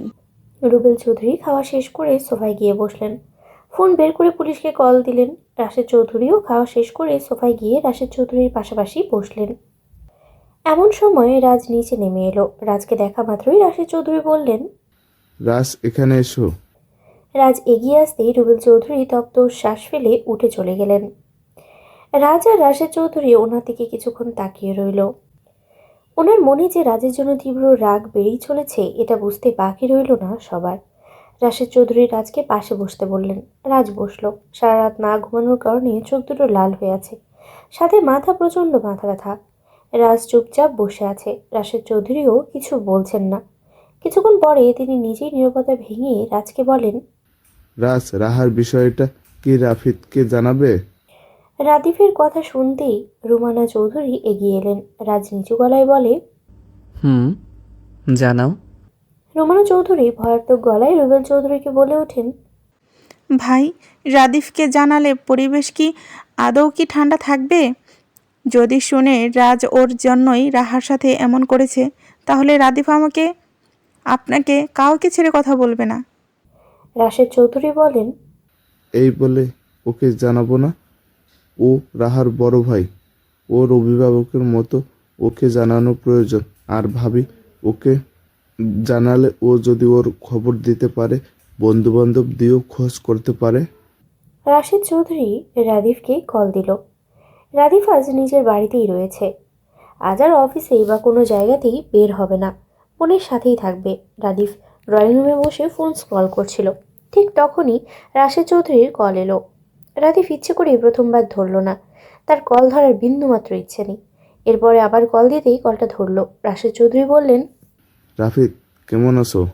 ভালো আছে, তুমি কেমন আছো? ভালো। বাড়ির সবাই কেমন আছে? ভালো আছে। তুমি তো এই টাইমে অফিসে থাকো, এখন কি অফিসে রয়েছো? না, আজ বাড়িতেই রয়েছে, অফিস যায়নি। রাদীপ, তোমাকে একটা কথা বলতে চাই। হ্যাঁ, বলো। রাশেদ চৌধুরী কি বলতে পারেন তা রাদিফ জানে। রাশেদ চৌধুরী নিচু গলায় বলেন। রাদীপ, রাহাকে কোথাও খুঁজে পাচ্ছি না। এই শুনে রাদিফ চমকালো না, সে এটাই আন্দাজ করেছিল। কিছুটা প্রতিক্রিয়া দেখিয়ে বলে। রাকে খুঁজে পাচ্ছ না মানে? কোথায় গিয়েছ? কোথাও গিয়েছে, কিছু বলে যায়নি। কালকে থেকে নিখোঁজ, নিজ ইচ্ছে চলে গিয়েছে। কালকে থেকে নিখোঁজ, আর আজকে জানাচ্ছ আমাকে? আরও নিজ ইচ্ছে চলে গেল, তোমরা টের পাওনি? রাশেদ চৌধুরী বলেন। রাদীপ, আমার পুরো কথাটা শোনো। রাহা আর রাজ দুজনকে ভালোবেসে বিয়ে করেছিল, আমাদের থেকে লুকিয়ে রেখেছিল বিষয়টা। রাহা প্রেগনেন্ট ছিল, আর তখন রাজ রাহার সাথে পুরনো কিছু কথা নিয়ে ঝামেলা করছিল, আর এরপরেই রাহা বাড়ি ছেড়ে চলে গিয়েছে। রাদিফ একটু অবাক হলো না। সে তার চাচার মুখ থেকে পুরনো ঝামেলার কথা শুনতে চায়। না শোনা পর্যন্ত তার শান্তি হচ্ছে না, তাই না জানার ভঙ্গিতেই বলে ওঠে। চাচ্ছু, কিসের পুরনো ঝামেলা? রাশেদ চৌধুরী কিছুক্ষণ চুপ থেকে নিচু স্বরেই বলেন। তোমার আর মিষ্টির মাঝে যে ঝামেলা হয়েছিল, সেটার প্রতিশোধ নিতে রাজ রাহাকে কথা শুনিয়েছিল। এই শুনে রাদিফ রাগে তেতে উঠে বলে। তোমার ছেলের প্রতিশোধ বোঝে? তোমার ছেলে কী হিসেবে আমার আর আমার বোন থেকে প্রতিশোধ নিতে চায়? তুমি খুব ভালো করেই জানো। আমিও কিন্তু তোমার থেকে প্রতিশোধ নিতে পারতাম। বলো, পারতাম কিনা? রাশেদ চৌধুরী মুখে কোনো কথা নেই, তিনি চুপ করে বলেন। এখন আমি স্বীকার করছি, আমার ছেলেরই সম্পূর্ণ দোষ। এখন আমাদের রাহাকে খোঁজা দরকার। এই শুনে রাদিফ উচ্চ গলায় বলে ওঠে। 24 ঘন্টা সময় দিলাম তোমার ছেলেকে। তোমার ছেলে রাহাকে কোথায় থেকে খুঁজে আনবে আমি জানি না। এর মধ্যে যদি রাহার কোনো খোঁজ না দিতে পারে, তাহলে ওকে রেডি থাকতে বলো। আমি তোমার ছেলে মুখোমুখি হব, প্রতিশোধ নেওয়া ওকে শেখাবো, আর এর বিচারক হবে তুমি। ভালো হবে না? রাশেদ চৌধুরীর মুখে ভয় সংকোচ ধরা পড়ল। নিজেই নদ স্বীকার করে বলে ওঠেন। রাদীপ, আমাদের সময় দাও, আমরা রাহাকে খুঁজছি। রাদীপ বাঁকা হেসে বলে ওঠে। আর যদি না পাও, তাহলে কিন্তু আমি আসবো। রাশেদ চৌধুরী অসম্মতি নিয়ে বলে ওঠেন। না রাদীপ, আমরা চেষ্টা চালিয়ে যাব, রাহাকে খুঁজবো। রাদিফ আগের ন্যায় বলে ওঠে, ভয় পাচ্ছ যে? তবে ভয় নিয়েই থাকো। আর যদি রাহাকে না পাও তাহলে আমি ফিরবো। আমার ফিরতেই হবে। এখন তোমার ছেলের জন্য আমার বোন নিখোঁজ। এখন তো আমি ওর চুপচাপ থাকবো না। এখন আমার দোষ হচ্ছে যে আমি মিষ্টিকে অস্বীকার করেছি বলে রাজু আমার বোনকে অস্বীকার করেছে। তুমি তো জানো আমি নিজে থেকে মিষ্টিকে অস্বীকার করিনি। তাহলে আমি কেন আমার বোনের বিষয়টা নিয়ে চুপচাপ থাকবো? ওকে যদি না পাও তাহলে আমি ফিরবো। আর তুমি আমার সাথে কেমন চাল চেলেছিলে আমার তো সবটা সবাইকে জানাতে হবে। রাশেদ চৌধুরী কথা বলার ভাষা হারিয়ে ফেললেন। রাদিফের কথাগুলো শুনেই মনে মনেই ভয় পেয়ে গেলেন। তিনি গলার কণ্ঠ খাদে নামিয়ে বলে ওঠেন, রাদীপ, আমরা রাহাকে খুঁজে পাবই, তুমি চিন্তা করো না। আর রাহাকে পেলে জানাবো। রাদিফ তাচ্ছিল্যের হাসি দিয়ে বলে ওঠে, জানিও আমি অপেক্ষায় থাকবো। তোমার ছেলের আর তোমার কাছে সময় কিন্তু 24 ঘন্টা। রাশেদ চৌধুরী বলেন, রাফিক, এর আগেই ওকে খুঁজে পাবো ইনশাল্লাহ। রাদিফ আর কিছু বলার আগ্রহ দেখালো না। শেষ কথা হিসেব শক্ত গলায় বলে ওঠে, খোঁজো।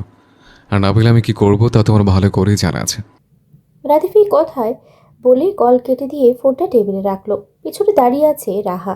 রাদিফ রাহার উপস্থিতি অনেক আগেই টের পেয়েছে। রাদিফ পিছনে ফিরে হেসে বলে ওঠে, আমার পাশে এসে বস।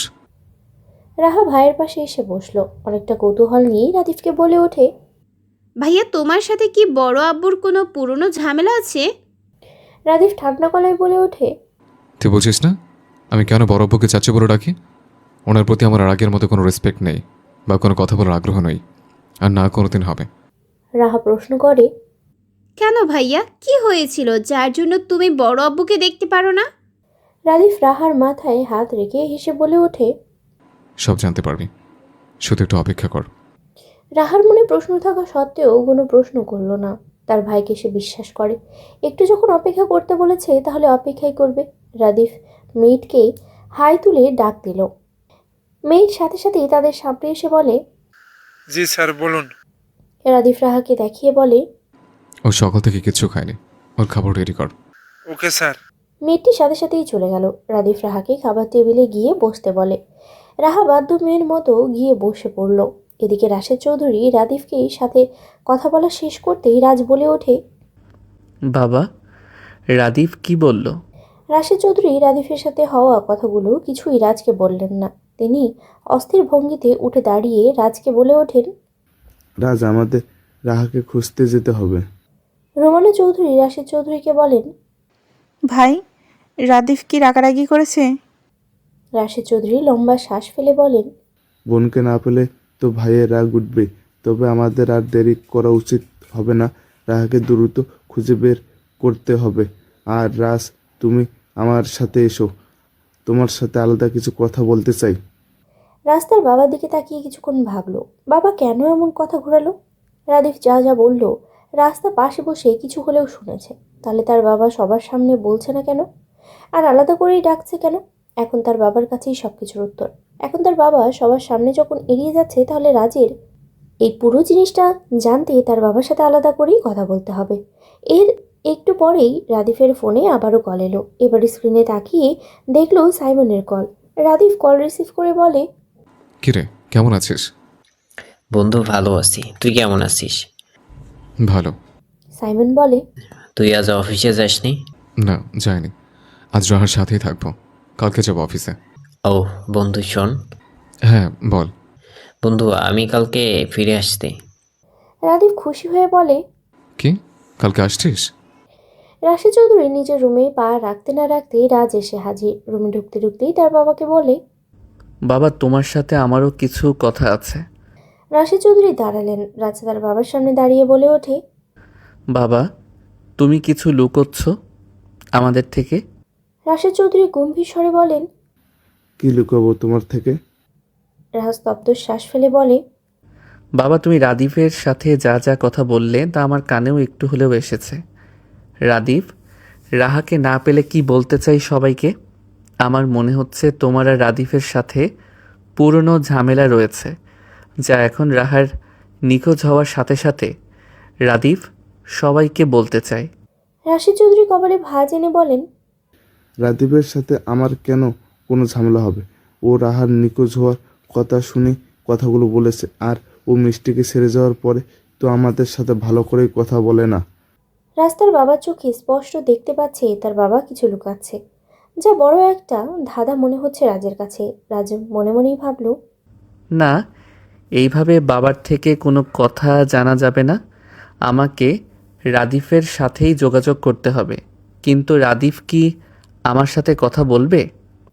রাজ কথাগুলো মনে মনে আওড়িয়ে তার বাবাকে বলে, বাবা, তুমি আমাকে কি জন্য ডেকেছো? রাশেদ চৌধুরী বলেন, আমাদের এখন থানায় যেতে হবে, আরও লোক লাগাতে হবে, রাহাকে খুঁজে বের করতেই হবে। রাজ আর কথা বাড়ায় না, বলে, আমি রেডি হয়ে গাড়ি বের করছি। যাও। রাজ রুম থেকে বেরিয়ে যায়। রাশেদ চৌধুরী ধপ করে বিছানায় বসে পড়েন। বারবার রাদিফের কথাগুলো কানে বাজছে। এর একটু পরেই তিনি বের হয়ে গেলেন রুম থেকে। জাপানে বিকেলের দিকে রাহা নিজের রুমে বসেছিল। এমন সময় মেয়ের এসে নক করলো। আসবো রাহা? রাহা উত্তর দিল, হ্যাঁ আন্টি আসুন। মেয়েটি ভিতরে ঢুকলো, হাতে ট্রে, ফল কেটে নিয়ে এসেছেন। তিনি ট্রেটা বিছানায় রাখতে রাখতেই বলেন, স্যার বলল এখন তোমার জন্য কিছু ফল নিয়ে যেতে, তাই সাথে সাথে ফল কেটে নিয়ে এলাম, খেয়ে নিও। রাহার অনীহা থাকা সত্ত্বেও হাসার চেষ্টা করে বলে ওঠে, ঠিক আছে। মেয়েটি চলে গেল। রাহা ফলের ট্রেটা সামনে নিয়ে একটা একটা করে মুখে দিল। রাস্তার বাবার সাথে থানায় থেকে থেকে দুপুরের পরপরই বাড়িতে ফিরল। রাশেদ চৌধুরী নিজের রুমে চলে গেলেন। রাজ রুমে না গিয়ে ড্রয়িং রুমে সোফায় বসলো। সোফায় গা এলিয়ে দিয়ে উপরের দিকে তাকিয়ে রইল। এমন সময় ড্রয়িং রুমে প্রবেশ করলেন রুবেল চৌধুরী। রাজ তাকে দেখা মাত্রই বসা থেকে উঠে দাঁড়ালো। তার সামনে এগিয়ে গেল কিছু বলার জন্য, কিন্তু রুবেল চৌধুরী দাঁড়ালেন না। রাজকে উপেক্ষা করে চলে গেলেন বাড়ির সদর দরজার দিকে। রাজ পেছন থেকে তাকে ডেকে ওঠে, ছোট আব্বু তুমি? রাজের পুরো বাক্য সম্পূর্ণ হওয়ার আগেই পেছন থেকে রোমানা চৌধুরী রাজকে বলে ওঠেন, রাজ শোন তো। রাজ পেছনে ফিরে তাকিয়ে আবার সামনে ঘুরতেই দেখল রুবেল চৌধুরী চলে গিয়েছে। রোমানা চৌধুরী রাজের দিকে এগিয়ে এসে বলেন, রাজ, তোর ছোট আব্বুর মাথা ঠিক নেই, তোর উপরে খুব রেগে আছে। এখন তোর ওনার সাথে কথা বলা ঠিক হবে না। রাজ রোমানা চৌধুরীর দিকে এগিয়ে আস্তে আস্তে বলে, ছোট আম্মু, ছোট আব্বু রেগে আছে এটা আমিও জানি, আর এর জন্য আমিই দায়ী। তবে রেগে না থেকে একজোট হয়ে রাহাকে খুঁজতে হবে। এই বলতে বলতে রাজের মাথায় এলো রাদিফের কথা। তৎক্ষণাৎ রোমানা চৌধুরীকে বলে ওঠে, ছোট আম্মু, আমায় একটা কথা বলবে? রাদিফ আর আমার বাবার সাথে কি কোনো ঝামেলা বা কথা কাটাকাটি হয়েছিল মিষ্টিকে নিয়ে? আমি তো তখন বাড়িতে ছিলাম না, তুমি তো জানবে। রোমানা চৌধুরী ধীর গলায় বলেন, না, মিষ্টিকে নিয়ে তোর বাবা আর রাদিফের মাঝে কোনো কথা কাটাকাটি করতে তো দেখিনি। এই শুনে রাজের কেমন একটা খটকা লাগছে। সে তার ছোট আম্মুকে সোফায় বসতে বলে। রোমানা চৌধুরী বসলেন। রাজ তার পাশে বসেই বলে ওঠে, ছোট আম্মু, রাদীপ যেদিন মিষ্টিকে অস্বীকার করেছিল সবার সামনে, সেদিনের পুরো ঘটনাটা আমায় বলতে পারবে? রোমানা চৌধুরী লম্বা একটা শ্বাস ছেড়ে বলেন, সেদিন আমরা সবাই এখানে বসে কথা বলছিলাম। মিষ্টিকে সেদিন দেখতে এসেছিল তোর বাবার বন্ধুর ছেলে। মিষ্টিকে যখন আমরা বললাম ছেলে পছন্দ হয়েছে কিনা, মিষ্টি জানিয়েছিল তার পছন্দ হয়নি, সে কাউকে ভালোবাসে, আর সেটা রাদিফকে। রাদিফ সেদিন বাড়িতে ফেরার সাথে সাথে তোর বাবার সাথে কথা বলতে গিয়েছিল, আর এরপরে রাদিফ সবার সামনে এসে বলেছিল আমি মিষ্টিকে ভালোবাসিনি বা ওকে বিয়ে করার কোনো আশাও দেখায়নি, এইটুকুই বলেছিল রে। আর এই নিয়ে মিষ্টি আর কোনো কথাও বাড়ায়নি। পরের দিনই বাড়ি থেকে চলে গিয়েছিল, আর রাদিফ জাপানে চলে গিয়েছে। আমরা দুজনকে অনেক জিজ্ঞাসা করেছি যে তোরা যদি ভালোবেসে থাকিস তাহলে বিয়ে দিয়ে দেব, কিন্তু রাদিফও রাজি না আর মিষ্টিও রাজি না। এই শুনেই যেন রাজের কাছে বিষয়টা আরও ঘোলাটে লাগছে। তার বাবা রাদিফের সাথে কথা বলার পরই রাদিফ সবার সামনে অসম্মতি জানিয়েছে। তার বাবাও কেমন মানুষ যে মেয়েকে অস্বীকার করছে, তাও কেমন ঠান্ডা মেজাজেই রয়েছে। সেভাবে তো রাদিফকে বকাঝকা বা তার ছোট আম্মুর সাথে ঝামেলা করার কথা ছিল। তাহলে কি তার বাবাই রাদিফকে মিষ্টির থেকে আলাদা করার পেছনে কিছু করেছে? রাদিফ এই কথাগুলো ভাবতে ভাবতেই তার ছোট আম্মুকে বলে, ছোট আম্মু, মিষ্টি কোথায়? মিষ্টি রাহার কিছু বান্ধবীর বাড়িতে গিয়েছে, যদি কোনো খোঁজ জানতে পারে। ও, মিষ্টি বাড়িতে এলে আমার রুমে পাঠিয়ে দিও। আমি রুমে গেলাম। ঠিক আছে। রাত চলে গেল সিঁড়ি দিয়ে উপরে। নিজের রুমে এসে কাবার থেকে জামা কাপড় আর বিছানা থেকে টাওয়াল নিয়ে ওয়াশরুমে ঢুকলো। শাওয়ার নিয়ে বের হলো। এক হাতে টাওয়াল নিয়ে চুল মুছছে, আরেক হাত দিয়ে ফোনটা হাতে নিল। রাদিফকে কল দেওয়ার সিদ্ধান্ত নিল। রাদিফের নাম্বারে যেই কল দিবে এমন সময় মিষ্টি এসে দাঁড়ালো তার রুমের সামনে। ভাই আমায় ডেকেছিলে? রাজ ফোন বিছানায় রেখে মিষ্টিকে বলে, হুম, আয়। মিষ্টি রুমের ভিতরে এসে দাঁড়ায়। রাজ মিষ্টিকে বলে, রাহার বান্ধবীর বাড়ি গিয়ে কোনো খোঁজ জানতে পেরেছিস? না ভাইয়া, ওরা কোনো খোঁজ দিতে পারেনি। আর ওরা বলল রাহা নাকি কয়েকদিন ধরে ওদের কারোর সাথেই কোনো যোগাযোগই করেনি। এই শুনে রাজ বলে, ও, এই কথা জানতেই তোকে ডেকেছিলাম। আর কফি বানিয়ে নিয়ে আয় তো আমার জন্য। মিষ্টি মাথা নাড়িয়ে বলে ওঠে, ঠিক আছে। মিষ্টি চলে যেতেই রাজ পুনরায় ফোনটা হাতে নিল। রাদিফের নাম্বারেও কল দিল, তবে রাদিফ কল ধরেনি। রাদিফ নিজের রুমে ফোনটা রেখে নিচে ছিল। এদিকে রাদিফ ফোন না ধরায় খানিকটা রেগেই গেল। রাজ বিছানায় ফোনটা ছুঁড়ে মারল। ভাবতে লাগলো রাদিফ হয়তো রাগের মাথায় তার ফোনটা ধরলো না। আবার এও ভাবলো হয়তো রাদিফ কাজে আছে। এর একটু পরেই মিষ্টি এসে কফি দিয়ে গেল। রাহা ড্রয়িং রুমে এসে বসলো। রাদিফও সেখানে বসে টিভি দেখছিল। রাদিফ রাহার চোখ মুখের দিকে তাকিয়ে ঠান্ডা স্বরে বলে, কি রে, বারোর জন্য মন খারাপ হচ্ছে? রাহা নিচু গলায় বলে, হুম। রাদিফ খানিকটা হেসে বলে, জানিস, এখন তোকে ওরা পাগলের মতো খুঁজে বেড়াচ্ছে। তোকে খুঁজতে এই প্রান্ত থেকে ওই প্রান্তে ছুটে বেড়াচ্ছে। দেখেছিস, ওরা দাঁত থাকতে দাঁতের মূল্য দেয়নি, আর এখন ওরা তোকে পাগলের মতো খুঁজছে। রাহা নিশ্চুপ হয়ে আছে। রাদিফ পাকা হেসে বলে, তুই চলে আসার পরে সবার মনে হয়েছে যে তোকে বউ মানাবে। আবার তোর আর রাজের সন্তান আসতে চলেছে বলে কি খোঁজাখুঁজি। আর রাজ, ওর তো রাতের ঘুমটা হারাম হয়ে গেছে। ও না জেনে বুঝে সাপের লেজে পা দিয়েছে। এখন তোর এইটুকু শাস্তি পেতেই হয়। রাহা ভাইয়ের কথা বুঝতে পারল না, গোল গোল চোখে তাকিয়ে রইল। রাদিফ আয়েশি ভঙ্গিতে গা এলিয়ে দিয়ে বলে, রাহা, সত্যি দেখে যা, সব বুঝতে পারবি আমি কেন সেদিন বাড়ি থেকে চলে এসেছিলাম। এর পেছনে রাশেদ চৌধুরী রয়েছে। কত রাত ঘুমায়নি, ওদের এখন ঘুম নেই। আমি যতটা পড়েছি ততটাই ওদের পড়তে হবে। রাহা কৌতূহল নিয়ে জিজ্ঞেস করে, ভাইয়া তুমি আর ফিরতে চাও না? রাদিফ তপ্ত শ্বাস ফেলে বলে ওঠে, এই জন্মে না। এই বলে রাদিফ সোজা হয়ে বসে রাহার দিকে তাকিয়ে বলে, রাহা, রাজ আমার ঘটনা না জেনে দূরে ছড়িয়ে দিয়েছে। এখন আবার তোকে ফিরে পেতে চায়। তুই ওর কাছে ফিরে যেতে চাস? দেখ, জীবনটা তোর সাথে, রাজের বাচ্চাও তোর সাথে। তুই যদি ফিরে যেতে চাস তাহলে আমি তোকে আটকাবো না। রাহা কি উত্তর দিবে দোটানায় পড়ে গেল। একদিকে এখনো জানতে পারেনি তার ভাইয়ের সাথে কি হয়েছিল, যার কারণে তার ভাই বাড়ির কারোর সাথে কথা বলে না বা কোনোদিন বাড়িতে ফিরতেও চায় না। নিশ্চয়ই তার বড় বাবা তার ভাইয়ের সাথে অন্যায় কিছুই করেছে, না হলে তার ভাই নিজের মা বাবার থেকে দূরে কেন চলে এলো। আরেকদিকে রাজ তাকে পাগলের মতো খুঁজছে। রাহা দোটানায় পড়ে গেল। চোখ বেয়ে আপনা আপনি জল গড়িয়ে পড়ছে। রাহা কোনো কথা না বলে উঠে চলে গেল উপরে। রাদিফ রাহার যাওয়ার পানে কিছুক্ষণ তাকিয়ে থেকে নিজে নিজেই বলে, আমার সাথে যা হয়েছে এর কোনো কিছু তোর সাথে হতে দেবো না। তুই ফিরে যেতে চাইলে আমি তোকে আটকাবো না। তুই বোঝ কি করলে তুই ভালো থাকবি।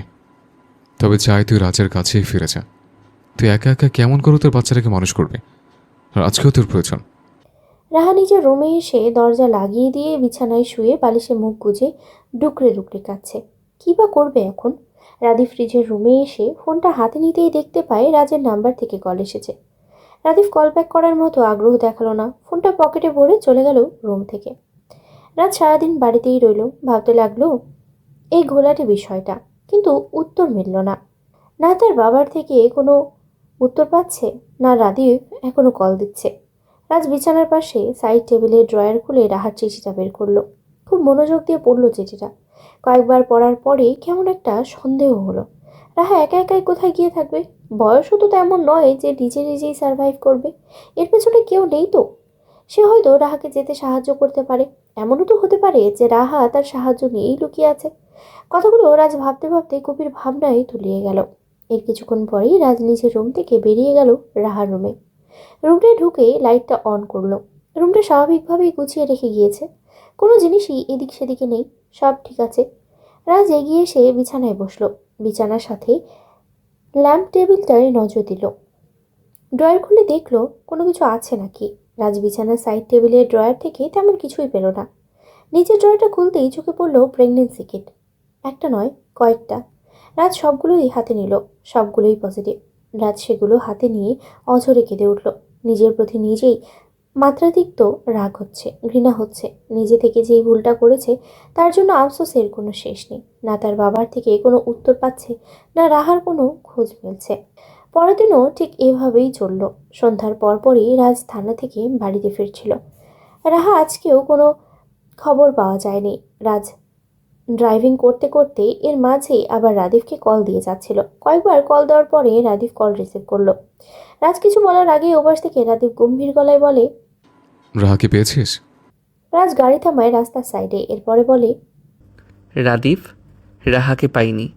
আর তোকে 2 দিন ধরে কল দিয়ে যাচ্ছি, তুই কল ধরছিস না কেন? তোর সাথে আমার কিছু কথা আছে। রাদিফ আগের মতো করেই বলে, রাহার ব্যাপারে কোনো কথা হলে বল। এছাড়া অন্য কোনো কথা বলার আমার কোনো আগ্রহ নেই। আর 24 ঘন্টা সময় দিয়েছিলাম, এর মধ্যে তোরা বাপ ছেলে মিলেও রাহাকে খুঁজে পাস না।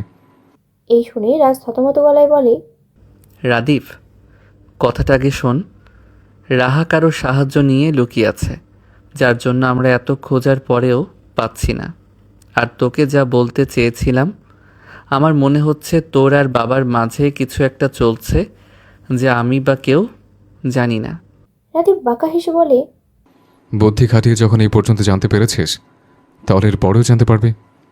রাজ বলে, রাদিফ, তুই আমাকে বল, বাবা কিছু বলেছিল তোকে, বা বাবা কোনো অন্যায় কিছু করেছিল তোর সাথে?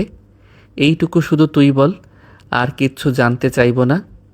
আমার মনে হচ্ছে এর উত্তর পেলেই আমি রাহার কোনো না কোনো খোঁজ পাবই। রাদিফ দাঁতে দাঁত পিষে বলে, তোর বাপ শুধু অন্যায় কিছু করেনি রে, তোর বাপ আমাকে তিলে তিলে শেষ করতে চেয়েছিল। আমি কিছুই বলবো না, তুই তোর বাপের থেকেই শুনে নিস। এরপরে নিজে বুঝতে পারবি তুই না জেনে কী নিয়ে প্রতিশোধ নিতে গিয়েছিলি। আর রইল রাহা, হ্যাঁ তুই ঠিকই বলেছিস। সব জানতে পারলে রাহার কোনো না কোনো খোঁজ তুই পাবি। এমনকি রাহা কোথায় যেতে পারে, কি করতে পারে, সব তোর কাছে এসে পড়বে। এই কথাগুলো বলে রাদিফ মনে মনেই বলল, রাজ এবার বেশ বুঝতে পারছে পুরো বিষয়টা তার বাবাই আয়ত্তে নিয়ে নিয়েছিল। এমনকি রাদিফের বাড়ি থেকে চলে যাওয়ার জন্য তার বাবাই দায়ী। এখন রাদিফের সাথে কি হয়েছিল সেটা আগে জানতে হবে, এরপরে রাহার কোনো না কোনো খোঁজ মিলবেই। রাদিফ আর কোনো কথা বলল না, কল কেটে দিল। রাজ দ্রুত গাড়ি স্টার্ট দিল। ধীরে ধীরে চোখ মুখে রাগ বেড়েই চলেছে। আজের একটা সমাধান তার বাবাকে দিতেই হবে। তার কেমন একটা পাগল পাগল লাগছে। প্রথমত রাহাকে পায়নি, আর দ্বিতীয়ত রাদিফ আর তার বাবা। রাজ আধা ঘন্টার মধ্যেই বাড়িতে চলে এলো। উম্মাদের ন্যায় বাড়িতে ঢুকলো। বাড়িতে ঢুকেই উচ্চ কণ্ঠে নিজের বাবাকে ডাকতে লাগলো। রাশেদ চৌধুরী নিচে নেমে এলেন, সাথে সাইমা চৌধুরী আর রুমানা চৌধুরীও এলেন। রুবেল চৌধুরী সিঁড়ির উপরে গম্ভীর হয়ে দাঁড়িয়ে রইলেন। রাস্তার বাবার দিকে তাকিয়ে শক্ত কণ্ঠে বলে ওঠে, বাবা, রাদিফ এই বাড়ি থেকে কেন চলে গিয়েছে? আজ আর আমায় মিথ্যে বাহানা দিও না। আমি অবুঝ নই বাবা, আমি রাদিফের থেকে শুনেছি। আমায় আজ সত্যিটা বলো, রাদিফ কী কারণে চলে গিয়েছে? রাশেদ চৌধুরী কিছুটা ঘাবড়ে গেলেন, তো বুকে সাহস জুগিয়ে বলেন, রাদিফ কী কারণে চলে গিয়েছে তুমি জানো না, নিজে থেকেই তো চলে গিয়েছে। রাজ তপ্ত গলায় বলে, বাবা, রাদিফের চলে যাওয়ার পেছনেও নিজে ছিল না, তুমি ছিলে। আর সবার সামনে বোঝাচ্ছ রাদিফ নিজ থেকে চলে গিয়েছে। না বাবা, আমি সব ধরতে পেরেছি। তুমি বলো কেন রাদিফ চলে গিয়েছে? আমার জাস্ট পাগল পাগল লাগছে। একে তো এই রাহাকে পাচ্ছি না, আর রাদিফের কথার উত্তরও পাচ্ছি না। তুমি প্লিজ আমাকে রাদিফের বিষয়টা ক্লিয়ার করো। আমার বিশ্বাস আমি এর মাঝেই রাহার খোঁজ পাবো। রাশেদ চৌধুরী সোফায় বসলেন। রাজ এই দেখে যেন আরও রেগে গেল।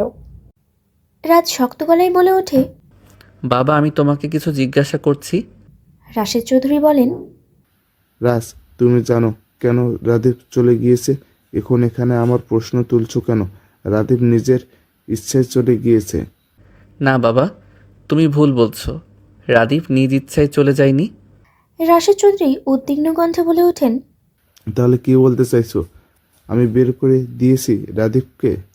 ওপরে থেকে রুবেল চৌধুরী নিচে নেমে এলেন। সিঁড়ির পাশে দাঁড়িয়ে দুজনের কথা শুনছেন।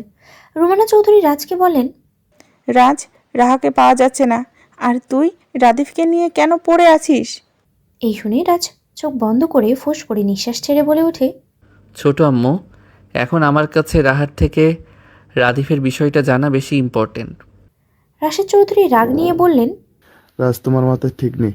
রাহাকে না পেয়ে রাদিফের ব্যাপারে কথা বলছো, আর রাদিফ কী কারণে চলে গিয়েছে তা তুমি সবাই জানো। এটাকে এত জটিল করছো কেন? এই শুনে রাজের মেজাজ আরও খারাপ হয়ে গেল।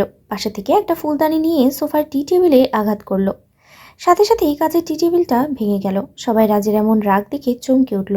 রাগ গর্জে উঠে বলে, বাবা, তুমি কথা ঘুরিও না। আমি না জেনে তোমাকে বেকার বেকার প্রশ্ন করিনি। তুমি ছিলে রাজের চলে যাওয়ার কারণ। সবার সামনে আজ তোমাকে বলতেই হবে। আমি এই প্রশ্নের উত্তর না পাওয়া পর্যন্ত তোমাকে ছাড়ব না। রাশেদ চৌধুরী উঠে দাঁড়ালেন। ছেলের দিকে তাকিয়ে থেকে স্পষ্ট গলায় বললেন, রাজ, তুমি ভুলে যাচ্ছ তুমি কার সামনে দাঁড়িয়ে কথা বলছো। আমি তোমার বাবা হই, আর তুমি তোমার বাবার সাথে খারাপ ব্যবহার করছো। রাজ সাথে সাথেই বলে, হ্যাঁ, করছি। আমি আমার প্রশ্নের উত্তর না পাওয়া পর্যন্ত এমন খারাপ ব্যবহার করেই যাব। এই শুনে রাশেদ চৌধুরী ক্ষেপে ওঠেন। রাজের দিকে তাকিয়ে বলেন, রাজ, তুমি নিজের মধ্যে নেই।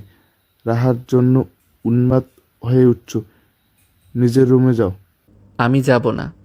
আমার প্রশ্নের উত্তর চাই, তাহলেই আমি এই উন্মাদ থেকে রেহাই পাব। রাশেদ চৌধুরী সাইমা চৌধুরীর দিকে তাকিয়ে বললেন, তোমার ছেলেকে বোঝাও ভালো করে। ও একটা ভুলভাল প্রশ্ন নিয়ে এমন রাগারাগি করতে পারে না। রাস্তার বাবার মুখোমুখি হয়ে বলে, বাবা, আমি তোমার সাথে কোনো রাগারাগি করতে চাইছি না। তুমি আমাকে সোজা সাপটা সব বলে দাও। এরপরে আমি আর একটা প্রশ্ন করব না। রাশেদ চৌধুরী এবার চরম পর্যায়ে রেগে গেলেন। ছেলের দিকে তাকিয়ে কাট গলায় বলে ওঠেন, রাজ, তুমি ভুলে যেও না তুমি কার সামনে দাঁড়িয়ে উঁচু গলায় কথা বলছো। আমার ছোট ভাইও আমার সাথে এমন করে কথা বলেনি আজ পর্যন্ত। আর তুমি ছোট হয়ে কেন এসব কথা বলছো? রাজু একইভাবে উঁচু গলায় বলে ওঠে, তোমার ভাই তোমার ব্যাপারে কোনো কিছু জানে না বলেই তোমার সাথে উঁচু গলায় কথা বলেনি। সবাই শুধু রাদিফের দোষই দেখল। কেউ সেই দোষটা নিয়ে কোনো কথা বলল না কেন? কারণ তুমি কাউকে বলার সুযোগই দাওনি। নিজেই বাধ্য করেছ রাদীপকে চলে যেতে। এর সাথে সাথে রাদীপ আর মিষ্টির জীবন দুই দিকে। আর এই নিয়ে রাহাকে আমি দূরে সরিয়ে দিয়েছি। কতগুলো জীবন আলাদা আলাদা হয়ে গিয়েছে তোমার ধারণা আছে? এর সব কিছুর জন্য এখন তোমাকে দায়ী মনে হচ্ছে। কথাটা বলার সাথে সাথে রাশেদ চৌধুরী ধমকে উঠে বলেন, রাজ, আর একটা কথা বললে আমি ভুলে যাব তুমি আমার ছেলে। রাজ সাথে সাথেই বলে, কি করবে? মারবে আমাকে? বাড়ি থেকে বের করে দিবে? নাকি রাদিফের মতো আমাকেও বাড়ি থেকে চলে যেতে হবে? কথাটা বলার সাথে সাথে রাশেদ চৌধুরী তির্যক গলায় বলে ওঠেন, প্রয়োজন হলে আমি তাই করব। তুমি ভেবেছোটা কি তুমি একটা মন করা কথা বানিয়ে বলবে আর আমি সেটা সম্মতি দিয়ে বলবো রাদীপকে চলে যাওয়ার জন্য আমিই দায়ী? আমি যা করিনি সেটা নিয়ে কেন সম্মতি জানাবো আর বলবো যে রাদীপ চলে যাওয়ার জন্যই আমি দায়ী? না না, আমি যা করিনি সেটা কেনই সম্মতি জানাবো? আর এই নিয়ে যদি তুমি আর একটা কথা বাড়িয়েছো তাহলে আমি সত্যিই ভুলে যাব আমি তোমার বাবা। আমি তোমাকে ত্যায্য পুত্র করতেও দুবার ভাববো না। এই শুনে রাজ চোয়াল শক্ত করল। কিছু বলতে যাওয়ার আগেই সাইমা চৌধুরী রাজকে টেনে সিঁড়ির কাছে নিয়ে গেলেন। রাজ যেতে যেতে রুবেল চৌধুরীর দিকে তাকালেন। এরপরে চলে গেল সাইমা চৌধুরীর সাথে। রাশেদ চৌধুরী তপ্ত শ্বাস ফেলে সোফায় বসলেন। রুবেল চৌধুরী তার দিকে এগিয়ে এসে গম্ভীর স্বরে বললেন, ভাই, তোমাকে আমি কোনোদিন কোনো প্রশ্ন করিনি রাফিজের ব্যাপারে বা সংসার নিয়ে। আজ আমার একটা প্রশ্ন রয়ে গেল তোমার কাছে।